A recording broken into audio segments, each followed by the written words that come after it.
હા ફ્રેન્ડ્સ, જય જય જય જય જય દ્વારકાધીશ. 82 વિધાનસભાના ધારાસભ્ય, દ્વારકાના લોકલાડીલા ધારાસભ્ય પૌવા માણેક આપણી સાથે છે. પૌવા, ખાસ કરીને જે કોરિડોરની વાત, બેટ દ્વારકા અને દ્વારકા, શું છે હકીકત? શિવ કોરિડોર માટે જે આપણા વડાપ્રધાને નિર્ણયો લીધા હોય એ થવાના જ હોય. અને બેટ દ્વારકામાં પણ અત્યારે ઘણું બધું કામ આગળ વધી રહ્યું છે. અને દ્વારકાની અંદર પણ જે પ્લાનિંગ થઈ રહ્યું છે તે પ્લાનિંગ ચાલુ છે.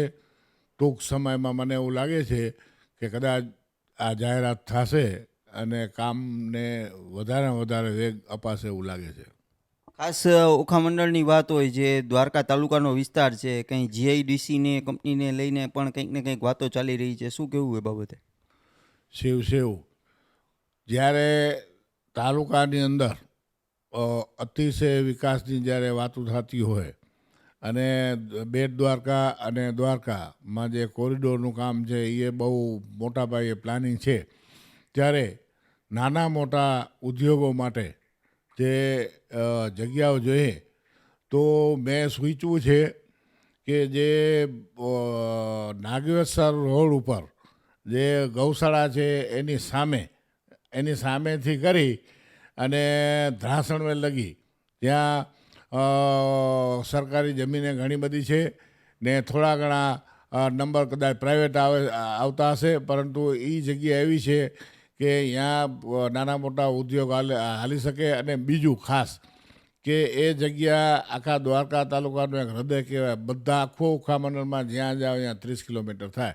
એટલે મેં રજૂઆત કરી છે કે આ જગ્યામાં જીઆઈડીસીનું આયોજન થાય, જેનાથી નાના મોટા જે આજે દ્વારકાની અંદર છે કે મીઠાપુર કે ઓખામાં જે રીતે જમીનોના ભાવ છે એ ભાવથી નાના ઉદ્યોગો કોઈ નાના મોટા કામ કરવા હોય એવા કામ થઈ ન શકે. માટે એ જગ્યાએ જો જીઆઈડીસીને સ્થાપન થાય તો ઘણી બધી આપણે અહીંયા સગવડ મળે. કરીને જે એક એસએસસી કંપની એક જમાનામાં દ્વારકાના હૃદય સમાન હતી, એ બંધ થઈ ગઈ છે. અને ખાસ એ જગ્યા ક્યાંક ને ક્યાંક લોકમુખે તમારું પણ નામ ચર્ચાઈ રહ્યું છે. શું કહેશો એ બાબતે આપ? હા, મારું નામ કેવી રીતનું ચર્ચાય છે?